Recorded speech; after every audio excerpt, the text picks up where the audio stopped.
All right, so we looked at the last lesson, we looked at potential difference or voltage in a circuit, and then looked at current, which is essentially talking about how many electrons are passing by in a wire every second. Okay? So there's three kind of major items that come up when we're discussing electrons in a circuit. Okay, and the next item, the last one here, is resistance or electrical resistance. So we'll focus on that, and then we're going to look to see how are those three things, potential difference, current, and resistance, how are they all integrated with one another? Okay, so first of all, let's talk about what resistance is. So resistance is the degree to which a substance opposes the flow of electric current through it. So what I want you to think of this as, let's talk about an analogy to think about this. So let's say you're riding a bike, okay, and you're riding a bike on asphalt. So like perfectly, like brand new paved, no rocks on it, perfectly smooth asphalt. Your bike is going to go pretty quick, right? You're not going to have a hard time riding your bike on that perfectly paved asphalt, right? Now, let's say you tried riding your bike through mud. Okay, so it just rained. There's no gravel or anything. You're trying to ride your bike through mud. You're going to have a very tough time trying to ride your bike through that mud in comparison to the asphalt. So the same thing can happen to electrons when they're moving in a circuit. If the electrons are flowing very, very easily, so the electrons are moving through the wire very nicely, we say that that has a low resistance. So think of low resistance as being the asphalt and you riding your bike on a smooth surface.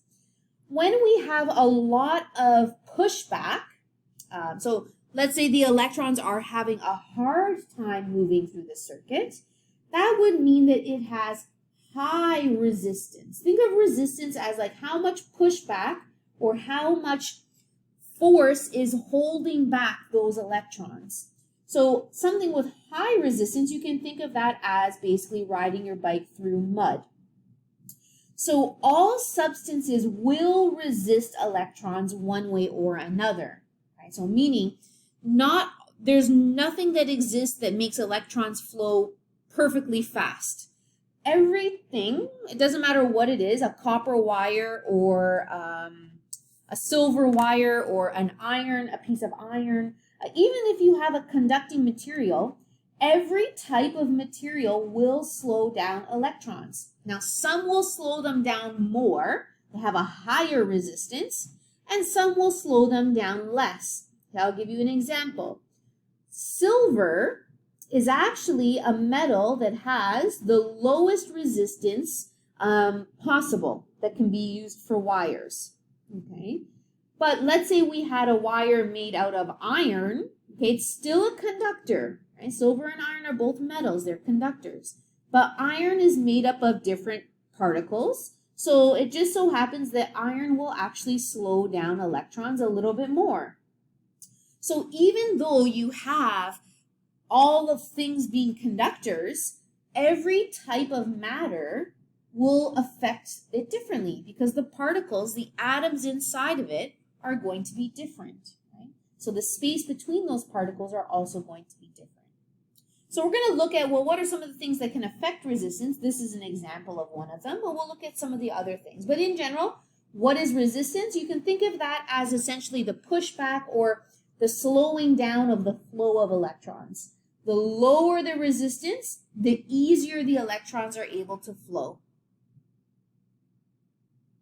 Okay, so we know conductors have a very low resistance. So meaning things that are conductors allow electrons to flow freely through them. Right, here you go, low resistance. Insulators, so things that are not metal, so things like plastic or silk or wool or cotton, they have higher resistance values because they do not allow for electrons to flow through it very easily. So here's an example. So let's say this top one maybe is an example of a metal, and this bottom one is an example of a non-metal, right? So the point is, the smoother, and this red line is representing the electron flow. So the smoother the lines are, think of this as like the easier the pathway is for the electrons to flow. This electron down here is having a hard time passing through this material. So this is going to have a higher resistance because it's moving slower. So very similar to the voltmeter to measure voltage and the ammeter to measure the amps or the current, resistance also has a meter that would be used to measure resistance. So the unit for resistance is an ohm, O-H-M. Okay, so this is a pluralized. So an ohm. So let's recap. So voltage or potential difference, right? The unit there is volts, right? Current, the unit was amperes, or amps for short. Resistance has a unit of an ohm, or pluralized ohms, okay?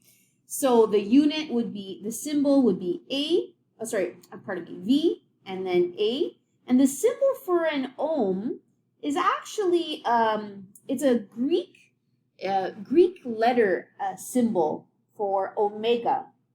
So I don't know if if you're familiar with that. Maybe some of you have Greek background or family members, but maybe you've heard of, or if you've watched any movie or anything that has like sororities and fraternities in the U.S. at some of the colleges, right? So it's like alpha, omega, beta, gamma, right? They have those like weird symbols. So omega is essentially part of the Greek symbolism. So it looks like this, okay? It kind of reminds me of like a horseshoe or something. So anyway, so it's an ohm. So in order to measure it in a circuit, we call it an ohm meter because it's a meter that measures ohms. So going forward, so resistance. So what happens to allow, or why would we want? Sometimes we want resistance in a circuit. So let me be clear. So where we want the resistance to happen is actually at the loads. Okay? We do not want resistance in a wire. So I'll give you a quick example. Okay, so when the electrons are moving through the actual wires, the conductors, we want those electrons to be moving pretty quickly. So here we would want to have low resistance, right? So all of the wires, we would want low resistance. But at the load, we actually want to slow those electrons down. We want a high resistance. And the reason for it is right here. So when we slow down the flow of electrons, this is how we are able to convert the electrical energy into other forms. So for example, this light bulb, we want to take electrical energy and convert it into heat, or for the most part though, we want light energy. So in order for that process to take place, the electrons have to be slowed down. So we would want resistance in a load.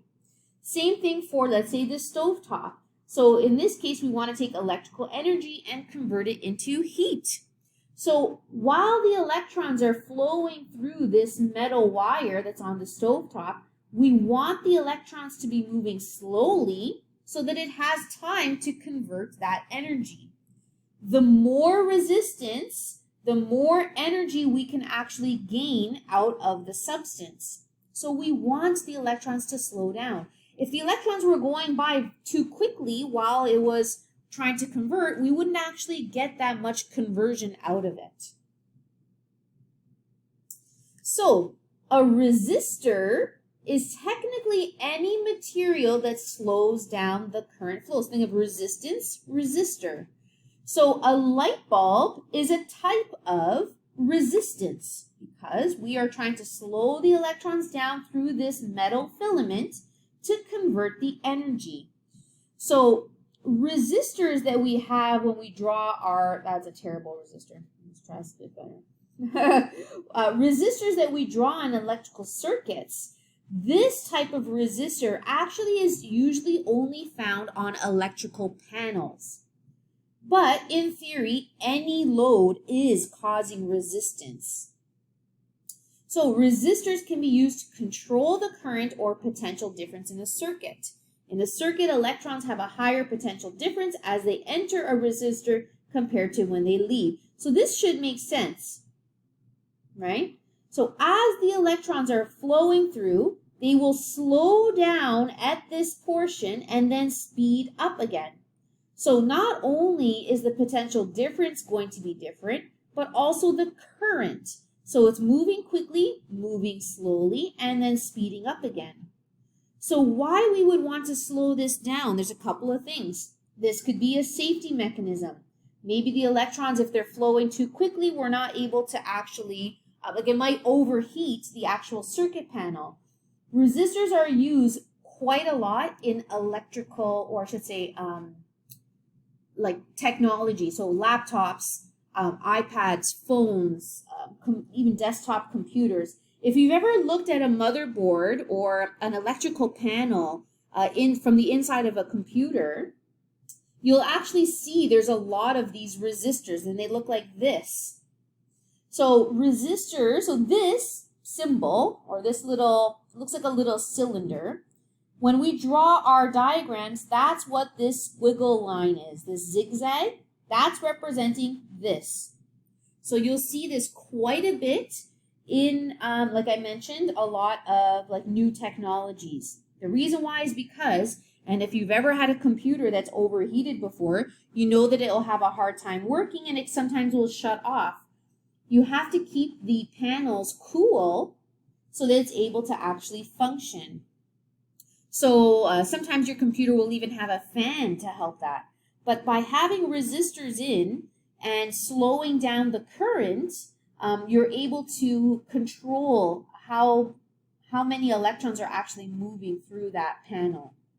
So there's two types of resistors. We have ones that are made out of wires and ones that are made out of carbon. So you can see here this like, it almost looks like a plastic material, but really what this is a really wound, it's like you have a wire that's really, really tightly wound in little circles, and then it continues again. And it has the color codes that are on there actually tell, so electricians know these codes very well, but it tells you how much resistance that resistor has. So as I mentioned, just like materials have different resistances, we can slow down electrons a little bit, or we can slow down electrons a lot. Depends on how much we need them to slow down by.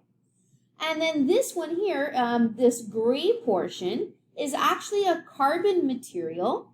It's similar to the graphite in your pencil, but carbon is a material where electrons actually don't flow that easily through, so it allows the electrons to slow down. Okay, so in general, the main thing you have to remember is resistors allow for the electrons to slow down as a control mechanism, but also resistors are loads which allow us to convert the form of energy that we need it into.